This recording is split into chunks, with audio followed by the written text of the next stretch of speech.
Delegate Yeb Sano received a standing ovation after delivering a passionate address to the United Nations Climate Conference in Warsaw on Monday. Sano, whose family comes from the devastated town of Tacloban, said that countries such as the Philippines did not have time to wait for an international climate deal, which countries have agreed to reach in Paris in 2015. And today we say, I care. We can fix this.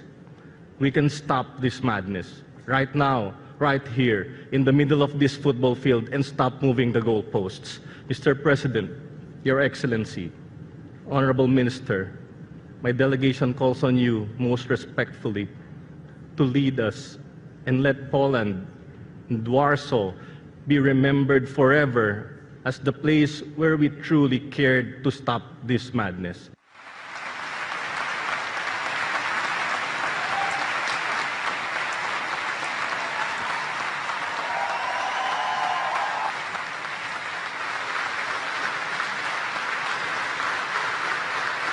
Delegates gave him a standing ovation as Sano wiped away his tears. Dazed survivors begged for help and scavenged for food, water, and medicine as relief workers struggled to reach victims of Super Typhoon Haiyan that killed an estimated 10,000 people in the central Philippines. My country is just reeling from another Category 5 typhoon. And what we are counting are the dead. They are being buried, washed away, but by this abomination, which is not our doing. So what more can we ask from this conference but to move those talks and those commitments into action?